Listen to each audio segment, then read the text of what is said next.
Welcome to That Groovy Scoobcast, the go-to audio hub for all things Scooby-Doo. My name is Derek. And I'm Shannon. And today we are going to be reviewing High Society Scooby from Shaggy and Scooby-Doo, Get a Clue.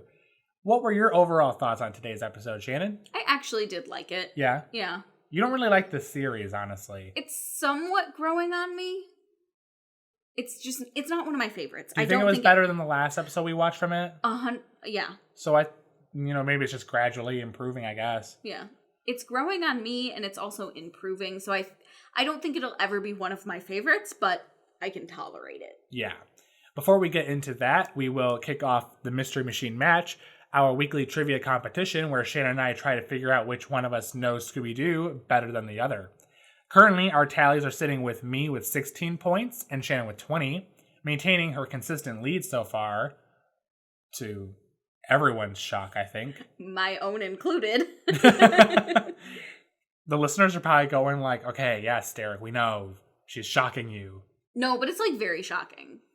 Like, I don't know Scooby-Doo, so the fact that I get these right, like, I'm learning. I guess you are. You're becoming a more cultured Scooby-Doo fan. I am, because I lost so dramatically in the first season. Yes. And then the you second... lost by like 1 or 2 points in the second. Yeah. So. And then this time I'm in the lead, so I'm learning. Let's see if you'll maintain the lead, though. As always, Shannon, you can go first today. In what mountain range did the teams of the Scooby-Doo All-Star Laugh Olympics have to try and hang a bell on the abominable snowman? Is it the Alps or the Himalayas? Himalayas? Yes. Alrighty. My pen's not working. It's not my pen. It's weird that they don't run into the abominable snowman the next time they're in the Himalayas for the 13 Ghosts of Scooby-Doo. Yeah. Here's your next question. The Scooby-Doo gang meets the Headless Horseman in what small hamlet? Or what small town? Oh, okay. The story of the Headless Horseman, where does it take place? Sleepy Hollow. Yep, you are right. My favorite. Next question, please. Jane Weedland, who did the voice of Dusk in Scooby-Doo and the Witch's Ghost, is also a member of what famous all-girl rock band? Would I know them? Probably not. I'll give, I don't even know what a good hint would be. I'm going to pass. I have no idea. Okay. It's the Go-Go's. Haven't a clue. I was going to say, it's the type of boot that I really want, but you wouldn't have gotten that either. You want go-go boots like Daphne? I've talked forever about go-go boots, and my mom won't get them for me. Oh, okay. I mean, I'm old enough to get them for myself now. I was about to say, you have a job. Go buy them yourself. Here's your next question. Which version of Scooby-Doo saw the introduction of Scooby-Dum and Scooby-Dee? The new Scooby-Doo movies or the Scooby-Doo Dynamite Hour? I don't know. You should know this. Is it the new Scooby-Doo? Think about what the new Scooby-Doo movies are. Oh, duh. Okay, so then it's got to be the Scooby-Doo Dynamite Hour. Yep, you are right. All right, what's your last question for me? An ill-advised shortcut given by what member of Mystery Inc. leads the gang into trouble in Which Witch is the Witch? Which witch is which? Is it Shaggy? Yeah. I was going to say, which group member would give that instruction? Out of all of the members, which one would be doing this shit? Here's your last question today. In the haunted house hang-up, what is the dummy's head made out of? Wood or ice? Wood? Yep, it is wood. I was trying to think haunted house. It was the episode with the headless specter in the original Where Are You series. Okay. We haven't watched that one yet, so I wouldn't hold it against you if you didn't know that one. But I did. But you fucking did. Well, today it looks like Shannon is broadening her lead, finishing with 23 points while I finish with 18. Oh! I need to like get to work. Like, I am so behind. Oh my god, I'm so ashamed. I'm sorry. You know, we might have to redo our trailer to me being the Scooby expert. Oh, really? Well, that was this week's Mystery Machine match. Now we are going to move on to High Society Scooby. The premise for this episode is coming from Scoobypedia. When Dr. Phineas Phibes decides to kidnap 3 world-famous inventors from a high society country club awards ceremony, Scooby and Shaggy must join the club to protect them. So, I mean, in this instance, they're only, like, they're waiting for the award ceremony to capture them, but in all reality, like, the second the scientists get there, they're under attack. Yeah. I found the funny. Okay, Nikolai. Yeah. I found the episode to be really funny. I laughed a lot during it, especially in the first few seconds when we see Shaggy. He's wearing these goggles, like scientific lab goggles. His eyes are huge. And what he's doing is what he calls the most scientifically significant event to happen since the invention of microwavable bacon. Yep. He is taking a sandwich that he has assembled and using that shrink ray that we saw in the first episode to make it huge. He solves world hunger. Exactly. He just like solved so many world problems just now. That's amazing. Yeah. Good for him. Like, he should be proud of that. And when they're in the process of enlarging the sandwich, he and Scooby are like evilly laughing. Like, ha ha ha ha ha. Like, this is a bad thing? I think they're just getting into the kooky, like, scientific. They've never been scientists before. Yeah, it's really funny. I keep forgetting how much Scooby-Doo hates Roby. Yes. So Roby, being the robot butler, he hears Scooby's list. Is that why his name is Roby? Because he's a robot butler? Yeah. Why did it take me 3 episodes to figure that out? I don't know, Shannon.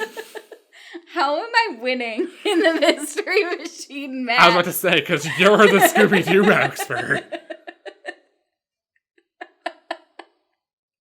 I hate you so much. So, the reason why Scooby does hate Roby, as we've discussed before, is mainly because Roby picks up on Scooby's lisp, and whenever Scooby says his name, which he pronounces as Ruby, Roby hears Ruby. Yeah. So that's why he calls him Ruby. Ruby. Yeah, exactly. So Roby comes up to them because Shaggy now realizes that he has created the hugest hoagie in the history of mankind, but they forgot to toast it. And they're in the conundrum of whether or not they should shrink the sandwich back down so they can toast it real quick. Or make the toaster bigger. Yes. I mean, that's a fair... Is it? I don't know. Really? Like, are you really stopping and wondering which one you should pick, Shannon? They're not smart people. But are you? Evidently not, because you just clicked why Roby's name is Roby. But Roby oh, that's gonna fuck me up. So Roby... Luckily, Roby's not in this episode. So Roby comes up and he goes, I like that he calls Shaggy Nephew Shaggy. Yes. So he goes, Nephew Shaggy, Ruby Roo. And Scooby goes, it's Ruby Roo. He's angry. And so then Roby goes, okay, Nephew Shaggy and Ruby Roo. Imitating the anger. He suggests that he could also toast the sandwich for them. And then sets it on fire. His arms turn into flamethrowers, and he just rolls around the sandwich, setting it ablaze. Now, I'm going to tell you, because this whole scene happened so quickly, and there was so much. So Roby tells them, I would be more than happy to toast your meat-filled bread tube. Same. So then they just... So they sigh. They're like, because he goes, say the word and I'll do it. So they go, and he goes, it is done. And then he just starts, flying around it and just setting it on fire. Of course, an actual fire breaks out. So then he goes, fire, fire, tuck and roll, tuck and roll. His flamethrowers turn into hoses and are now spraying water on the fire. And so then he finally gets back up straight and goes, there's an incoming message from Uncle Albert. It's just like, oh, so you set a giant sandwich on fire, spray water everywhere, roll around, and then, oh, by the way, I got a transmission from Uncle Albert. Like, that's such a robot thing. It's just like, emergency, emergency, emergency. Oh, here's an incoming message from your uncle. Oh, thanks. I noted that Scooby just randomly said that their hoagie is hopeless. Yeah. So they get their message from Uncle Albert. He informs them that Dr. Phibes intends on kidnapping the three, I guess, smartest or most important scientists in the world right now. Yeah. Their names are Dr. Eisenhorn, Dr. Blantz, and Dr. Von Putin. Shaggy, is ready to take on this mission. He says that they need to be really top-notch on this because there's only 2 of them and 3 of the scientists that they have to keep track of. He goes over to this container that contains all the super-powered Scooby snacks and just grabs a shit ton of them and stuffs them in his pockets. 2 giant handfuls and puts them in his backpack. There's probably a good 40 or 50 snacks in his hands. Most likely, yeah. And they use 1. Yep. Not even 2. They don't even Scooby gets the Scooby snack. Yeah. And Scooby wants to eat one of the giant olives that kind of survived the fire that Roby set. And when he goes to eat it, Roby comes up and, sucks it through this vacuum. And he's like, it is done! Roby goes, I can clean the lab while you're away. Just say the word. And Scooby goes no, it's fine. And he goes, it is done! Again. Roby is not having their shit. Roby's like, y'all are nasty. I'm cleaning this shit. Roby sets his robotic mind to something and he sticks to it. It is done. We now go to Dr. Phibes' headquarters. We see it overlooking the city. We don't know what city, but it's there. It's dark, it's menacing on top of a hill with dark clouds spiraling around the building. I noted that there's a traffic sign on the highway nearby, and it says downtown is in 2 miles, uptown is in 3 miles, which indicates that downtown and uptown are only a mile apart, and Phibes' fortress is 6 miles away. And then we also find out that the fortress is right by the country club. Yeah, well, we realize that later on. Phibes is bragging to Dr. Trebla about this lion, saying that he has complete control over the lion. And Trebla's like, what are you fucking talking about? You have him on a chain and he's eating hamburgers. Of course he's under your control. Duh. Give him anybody hamburgers. Right. You caught that Phibes kicked the... It's hard to describe. So we always say the camera as if this is a filmed set. Yeah. But he adjusts the camera from the floor. From the floor up to face him. It's what? Did you know he just broke the fourth wall? Yeah. What? So which I'm indicating that this entire season is just a reality show that Phibes is filming. Oh, okay. And because Scooby and Shaggy are the protagonists to Phibes, they're also in the show. Oh. Okay. We'll see how far that theory expands. Probably not very far, but we don't keep track of our theories, so it could be expanded upon, it may never.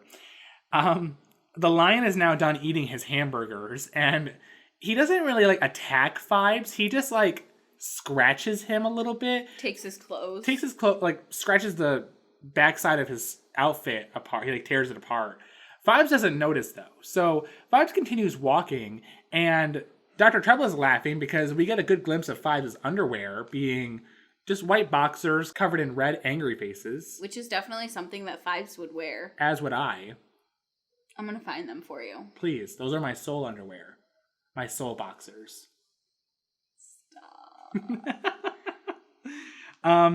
So he's talking about how he wants to kidnap the 3 scientists so that they can help him become immortal. I'm pretty sure that he stated that in the first episode, so I'm guessing that's his overall objective is to become immortal. He says something about giving up on the science, and now he's kidnapping the scientists. So he's no longer going to be trying to do this himself. He's just going to kidnap people that can do it for him. he shows Dr. Trebla this like laboratory facility where his agents are testing out like a hamster like room where the scientists will be operating in. And it just basically looks like all the agents just pretending to be hamsters. Yeah. They're like crawling like through the little tubes and everything. And that's where the scientists are going to live. So he's basically going to treat the scientists like lab rats. It'll be great. Okay. You know, they got like little hamster litter all over the floor. Yeah. The scientists are going to shit there. Yeah. Make one corner. That's your shitting corner. But he does say that Agents 1 and 2 are out in the field. They are the ones that are going to bring back the 3 scientists. So when we get to see Agents 1 and 2, Agent 2 is continuing to be a mess. So throughout the episode, Agent 2 is a ninja. That's basically what's happening with Agent 2. Agent 1 is not having any of his shit. And Shannon came to the realization that Agents 1 and 2 are Shannon and me. Yeah. I'm definitely 2. As am I 1, because I don't ever want to put up with your shit. Because I'm always on some other bullshit, and Derek is always mad at me. We have decided that we are going to be Agents 1 and 2 for Halloween this year. So prepare for those pictures. Oh, and it will come. Oh, yeah. Hold us to it, guys, because we will do it. We want to do this. Please remind us when Halloween comes, because we'll forget. We will forget. So Agents 1 and 2 are posing right now as, like, the help. They're, like, you know, like, valet. Yeah. You know, they're helping people get, you know, into the country club. Agent 2, like, messes up Agent 1's wig, which he's wearing over his uniform. Yeah, it's interesting. Shaggy and Scooby are now on their way to the country club in the Mystery Machine. They're jamming out to some music. Scooby, like, really quietly said styling. I noticed. didn't hear that. Yeah, he just said styling. It's like, okay. It feels like it's one of those things that were in quotations, but he accidentally read. So they get to the country club. They mistake the president of the country club as one of the valet people. Shaggy calls him Jeeves. That's so rude. Classist. Like, he tosses Jeeves the keys, and the Jeeves character is like, I'm the president of the country club, and like throws them back at him, and he's like, and this is for members only. So now he's being the classist because he's assuming that Shaggy and Scooby are not members. Which they're not. Until they pull out a bunch of cash, because a lot of people forget that Scooby and Shaggy are like rich as fuck in this series. Yeah. So they're just like, how's this? And the president's like, how much does it cost to be a member?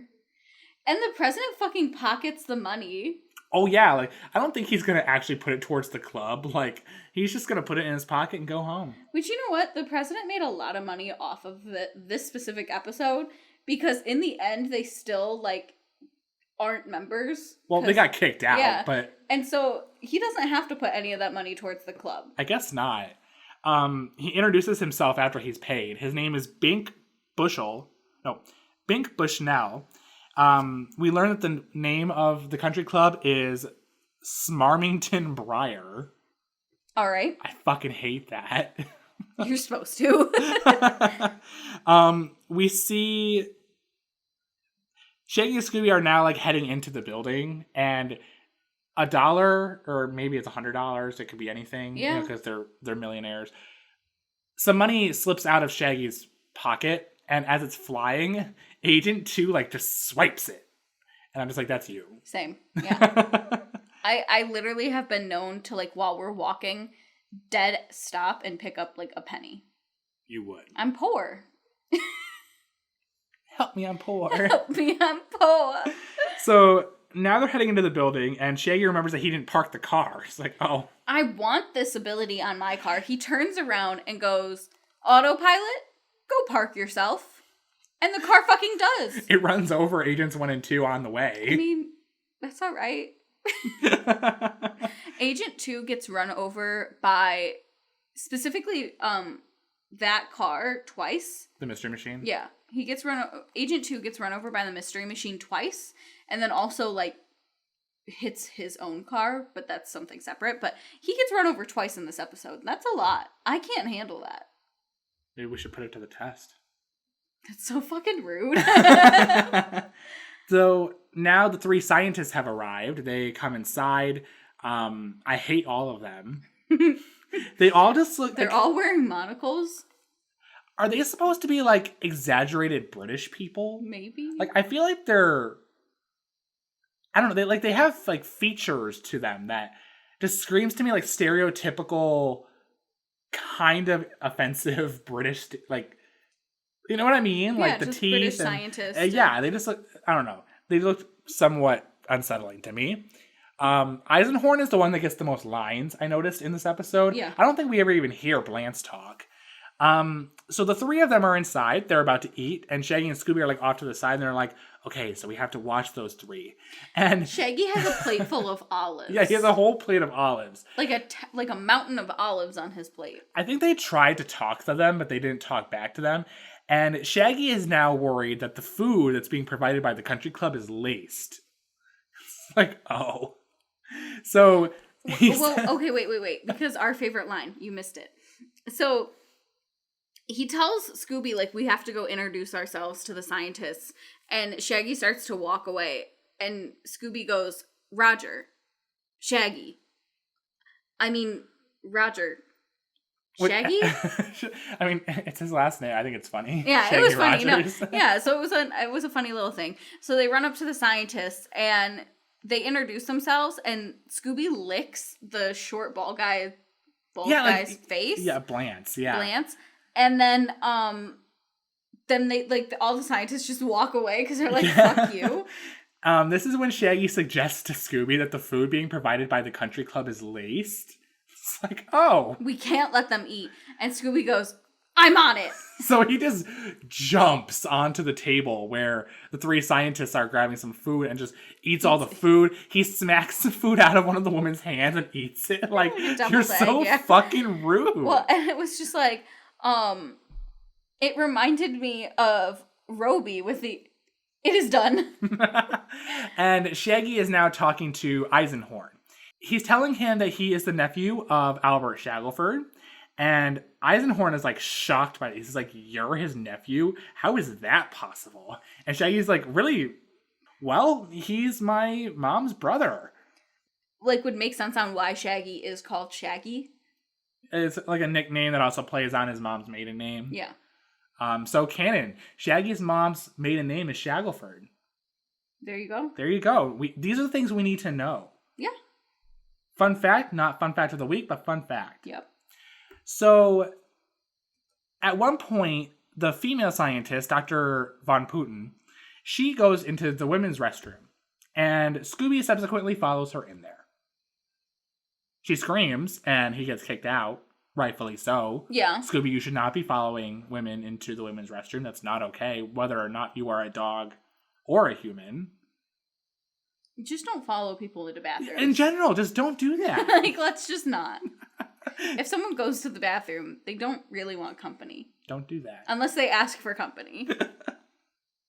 But I don't think that's, like, because women always Shannon, go to the bathroom. I know what you're saying. Shannon, will you go to the bathroom with I've me? asked that so many times. Not of you, obviously. But like, yes, many times with me. Derek, can you go to the bathroom with me? But women go to the bathroom together. Women do not go to the bathroom with men.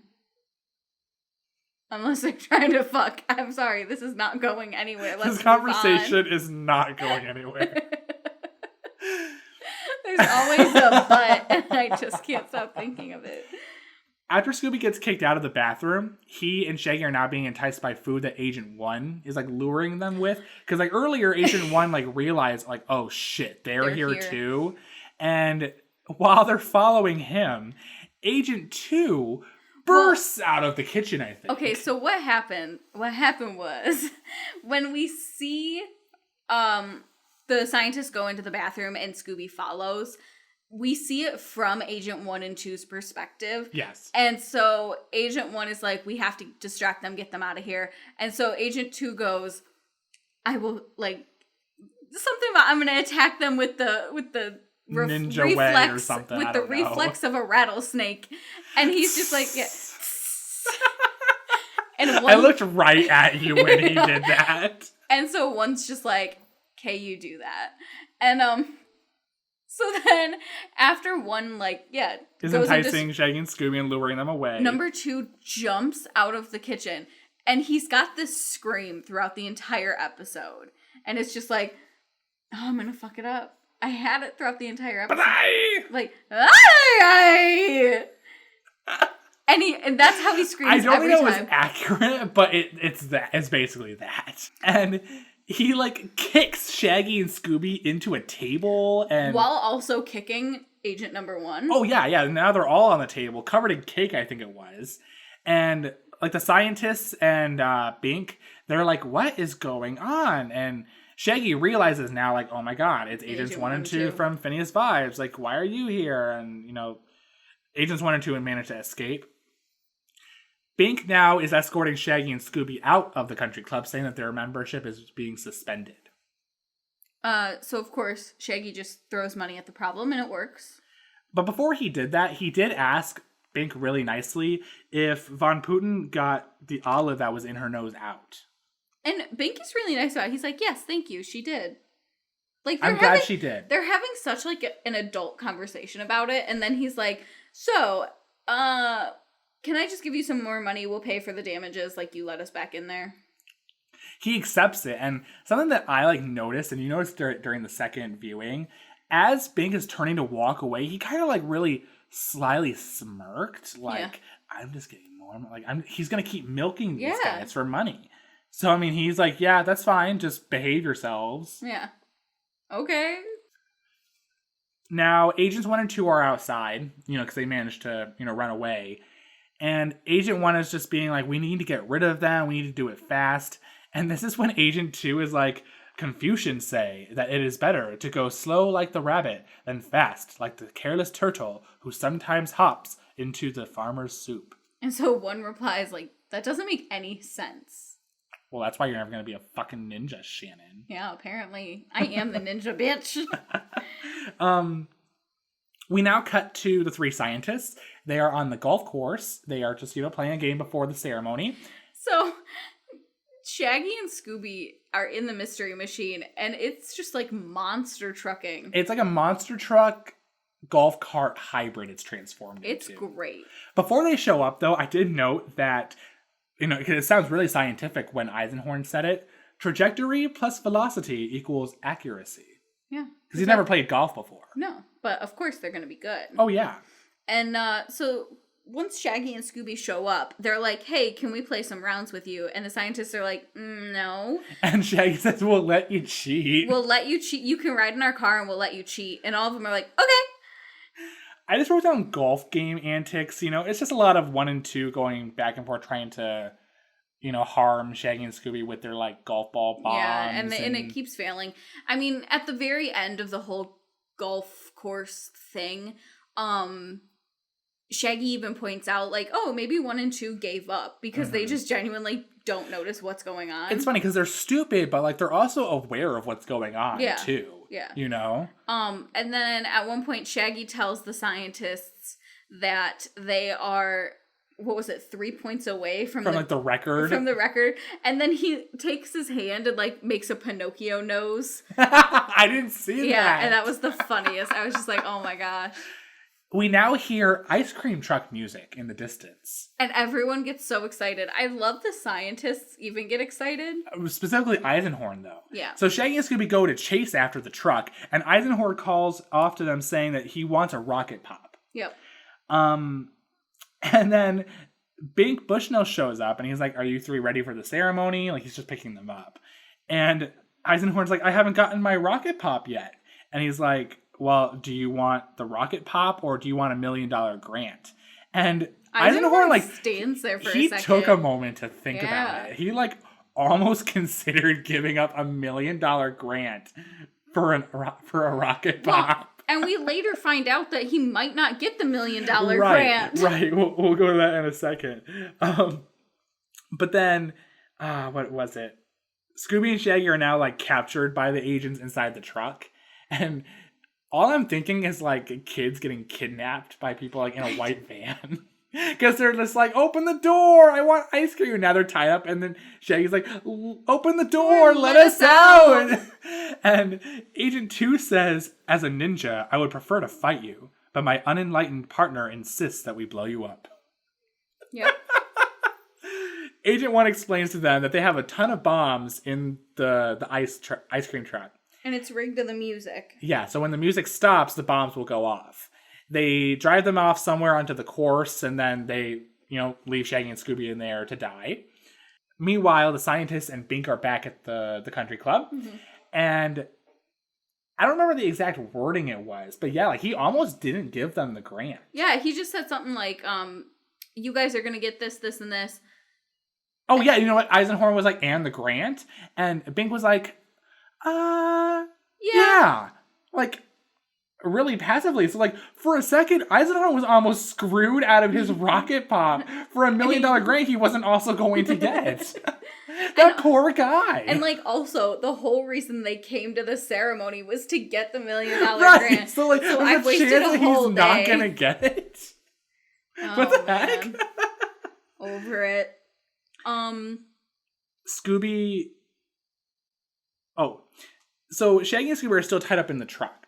And Shaggy suggests that they suck in their guts so they can, like, wiggle themselves out of the rope. Scooby gets so insulted. Yeah, well, I wrote down that Scooby is self-conscious about his gut. And Shaggy's like, it's no time to be sensitive, Scooby. We gotta do this. Scooby goes, I don't have a gut. Okay. I love it when I see... Well, no, I don't love it. I hate it. But, like, here's the thing. I like Scooby the way he's drawn in this series. And this is like the second or third time that we've seen him cry. Like, he has tears in his eyes and everything. And it breaks my heart. I hate seeing this version of Scooby cry. Because, like, they really show, like, the tears and the pain. And the fear. Yeah. Because the music does stop at one point, but the bomb doesn't go off. Yeah. That's not really explained why. But they do end up sucking in their guts. And they try to get out of the rope. They didn't manage to do so. But they did, like...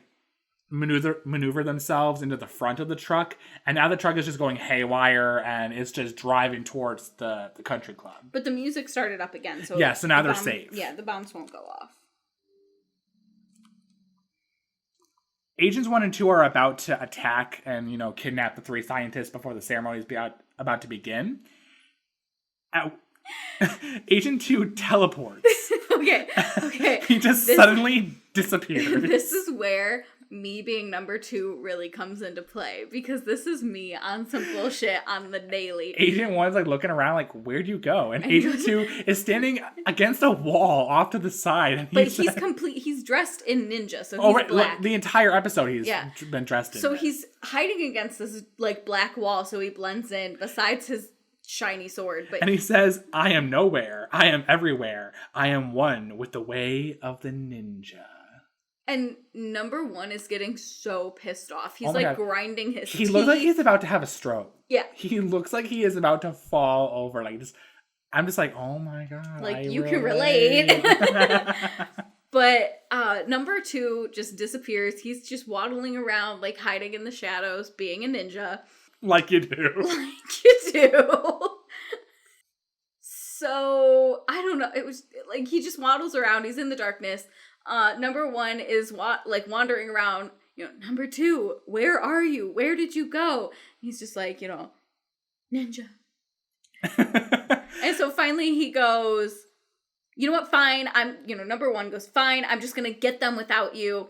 And just as he's about to grab all 3 scientists, number 2 shows up and, Oh, you skipped something. What did I miss?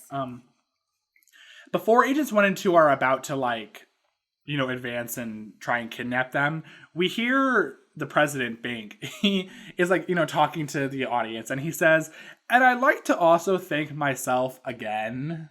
And we don't hear him what he's thanking himself for. It's about the vision that he had for this ceremony or whatever. And then say that Agent 1 decides. So then Agent 1 decides that he's just going to grab the scientists without Agent 2, because he's over his shit. Yeah. He's like, dude, you're not being productive at all. We could have had them. You're on some other bullshit, whatever. So he runs off onto the stage, with his, laser gun. He's about to get him. Oh, yeah. And then, So 2 shows up, does his little scream thing. And so he takes his sword and he slices this rope, which drops a net onto all the scientists. And he is thrilled. He's like, wow, my ninja skills actually worked. Like, I'm a real ninja. Yeah, because like that net like landed on all of them. They've captured them. And just when he pulls out the sword also, number 1 is like, yo, we gotta bring them back alive. Like, what the fuck are you doing? Calm down. And this is when like one of the most wild things happen in the episode when Bink, the president, which keep in mind, he's like an older gentleman. He's probably like in his 50s, I think. Yeah. And he just like takes off his shirt, his dressed up shirt with his tie. He's like wearing ripped. He is ripped as fuck. Like you thought you were wet for Fred. Ooh. Just substitute wet for Fred for wet for Bink, honestly. Yeah. And then Shaggy and Scooby, they've managed to get into the mystery machine, I think, at this point, which is now turned into a tank. Yeah. And the mystery machine like bursts into the building. It lands on like a wooden plank, and the plank like launches Bink into the sky. And as he's going, he's like, all right, your membership's now revoked. Like, you're done. Now they're done. And we never see him again. No. He went into outer space. With Rich Gurley. There's just like an amount of people They're just floating around the earth, including Bink, Bushnell, and Rich Gurley. So this is where Shaggy gives Scooby one of the superpowered Scooby snacks, and it turns him into Magneto. Yeah, his whole body's magnetic. He's having like metal ladles and shit flying towards him, and it also attracts Agent 2's sword. Now, I'm terrified thinking that the sword is just going to slice through Scooby. Luckily for Scooby, a metal platter also hit his back, so he turned around and like shielded himself from the sword. And Agent 2 was like impressed. He's like, you have done well. Like, he is honored to lose to him. He says, the ninja powers are strong in you, young dog. They are. Yep. So Agent 1 has now pulled up in their, I guess, getaway van. The 3 scientists are now inside. Yeah. And Agent 2 like goes to escape, and he like jumps for some reason and hits his head on the ceiling. And Agent 1 has to like pull him into the van. He just opens the door, pulls him in, and drives off. Doesn't say anything. He's pissed. He's like, this fucking guy. And now that they're getting away, they're fighting over the music on the radio. Yeah. Meanwhile, Scooby and Shaggy have caught up with the van. And Scooby, being magnetic, has now, like, attached himself to the van. So they're both, like, crawling onto the top of this car. Shaggy, like, pries open this top door to the car. Like, oh, okay, because Shaggy can just do that. Sure. I mean, maybe he was just using some of his power. Ew, no, stop. But they do manage to get the scientists out. They go back to the mystery machine. And as they do this, Agents 1 and dipped onto the windshield. Yeah, and that's what like startled Agents 1 and 2 while Shaggy saved them. Number 2 came out of the rolled the car window down and goes, what did he call him? Dog like Sensei Dog, yeah. Or Sensei Scooby or something like that. Sensei Dog, teach me your ways. Yes. And Scooby just goes like and dips out. Agents 1 and 2's car like drives off of a cliff, and this is when we realize that the country club is like right there, a few miles away from Phibes' headquarters, so that was nice to see. On their way back to the country club in the Mystery Machine, Eisenhorn is like, now I can see why you're Uncle Albert's nephew. And Shaggy like looks at Scooby's like for really smart people, these guys just do not understand that like he's my mom's brother. Like, why is that hard to get? We now go back to Phibes' lair. Phibes is pissed because Agents 1 and 2 failed the mission. You noted that he didn't change his outfit at all. No, he's still in the ripped up one. I just don't think he noticed. No. I think he didn't feel that breeze. And that's actually like my last note for the episode. It had a weird ending. It ended with 1 and 2 in the hamster cage. Right, they're being attacked by the lion. Yeah.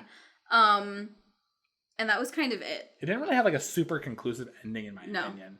It didn't end with, like, the Scooby-Dooby-Doo. Nothing really, like, it just Phibes and they walked away. Yeah. So that was High Society Scooby. Shannon, what did you award this episode on the Scooby Snackometer? I think I'm gonna go...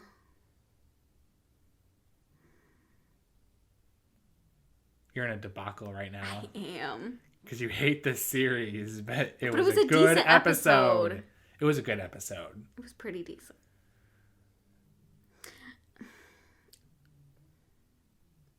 It was lots better than Diamonds Are a Ghoul's Best Friend. 100%. Okay, let me tell you this. I'm in between, like, a 6 and a 7 right now. Like, I did genuinely enjoy it. I thought talking this episode through would help me, but it really hasn't. Uh-huh. I mean, well, what did you like about it? I liked it. It was a silly little mystery, like, little mission they had to go do. Roby wasn't totally in this one, so I didn't totally hate it. And then the part that he was in was actually funny. Ruby Roo! Like, I didn't hate anything. So, like, are you just considering it just above average or good? That's what I don't know. I'm giving it a 7 myself, okay. If that helps you. I thought that the episode was pretty entertaining for, the fact that I always have to think about this series as not being a mystery-solving series, but rather being more so like an action like an Scooby-Doo adventure show. And from that perspective, I think it did a pretty good job. The agents were hilarious. Agent 2 had me cracking up the entire time. I'm leaning towards a 7 just because, like, Agent 2 and 1 were so funny, and then once we put, like, ourselves on them, they became funnier. We projected ourselves and what we like about ourselves onto these characters. I don't think I like that about myself. Shannon's a ninja, by the way, guys. Yeah. But I think that the jokes were funny. The characters were all, like, pretty, like, I don't think that they really fleshed out Dr. Von Putin or Blance all that much, but I'm glad that one of them were. Eisenhorn was actually pretty entertaining. And he had funny lines. Yes. So it wasn't like he just had, like, bullshit lines throughout it. Like, he was funny. I think that the only fault that I really have for the episode in general is just the weak ending. I don't really think there was all that much of a resolve. I think we have that issue every episode, though, because it's not a series that ends with Well, yeah, but this one's weird because, like, we are watching it in chronological order, but all of the episodes are still pretty self-contained in, like, what's happening this week. Yeah. So I just think that in this one, compared to the other two Shaggy and Scooby-Doo Get a Clue episodes we've watched, this one didn't have as strong as of a conclusion. However, I think that what was in the episode itself was entertaining, and I thought that it actually kept my attention and had me laughing more than the previous two that we've watched. So I'm personally going to give it a 7. Okay, I'll match your 7. Yeah. I do agree with you. Okay, so 7 and a 7. So 7. We collectively award High Society Scooby a 7. Next week, we will be moving on to Scooby-Doo Mystery Incorporated, a series favorite of ours. This show is also watched in chronological order. So, Shannon, would you like to let us know what the name of the episode is we'll be watching next week? We will be watching The Secret of the Ghost Rig.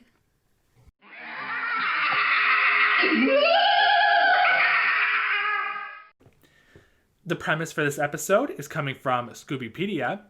The gang have to stop a ghost truck from haunting a highway, help Daphne dodge Rung Ladderton, a boy who her parents want her to date because he's heir to the Ladderton Ladder Company, help Fred's dad get reelected for mayor, and find out who's stealing the town's crystal doorknobs. Wow, that was just a long sentence. The thing is, I remember this episode and I love it because there's so much shit going on. Why did that need to be one sentence, Scoobypedia? You can't breathe. So, yeah, that's what we'll be watching next week. I'm excited to see what this episode has to offer, because I don't think I've seen this one in a while. So, Derek, do you have a fun fact for this week? Yes, I do. So, the voice of Dr. Phineas Phibes in Shaggy and Scooby-Doo Get a Clue, his name is Jeff Bennett.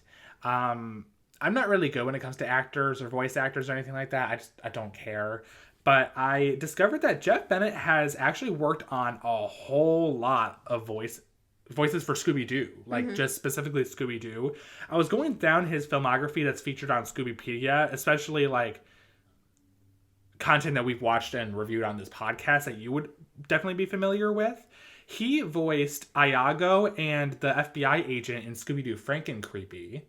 Same voice as Dr. Phineas Phibes.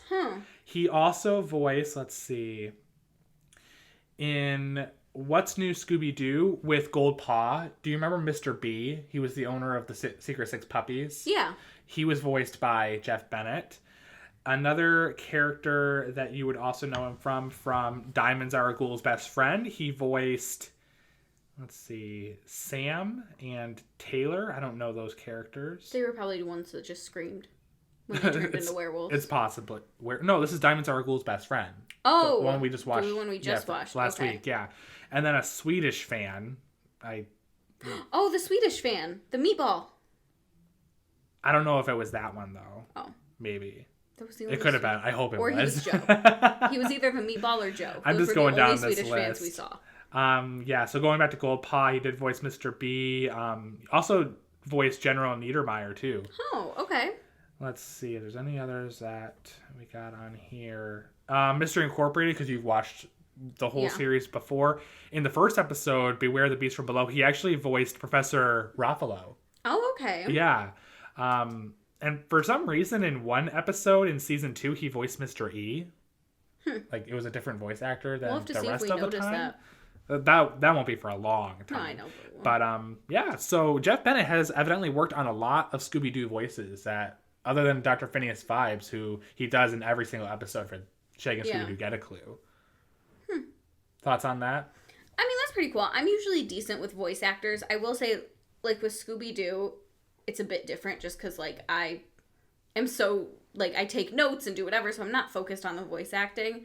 I can definitely notice when someone has changed their voice, but necessarily, like, connecting them, not too much. But thinking about, like, all these characters that we just named, you know, excluding all the other ones that were also featured on that list that we didn't name, he can evidently do quite a wide variety. Yeah. So that's pretty impressive. Yeah, that's great. Speaking of voice actors, in Scooby-Dooby News, we did mention last week, and I just wanted to reiterate that the voice actors for Fred and Daphne in the 2020 Scooby-Doo movie have been announced.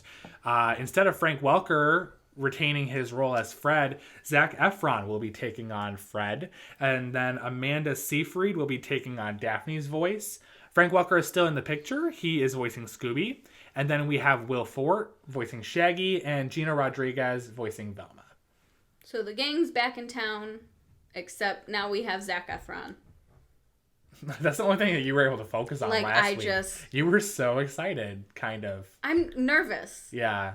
I'm not going to say, like, Zac Efron can't do it, but I'm not going to say, like, I'm totally convinced. I just want my comfort food Fred. Like, I just want my Frank Welker Fred. Like, I'm nervous. Don't give me another Fred. And if, like, I wonder if Frank Welker's going to go back to voicing Fred afterwards. Well, I mean, he's still voicing Fred in the 2019 Scooby-Doo and Guess Who series. Okay. So. I wonder why.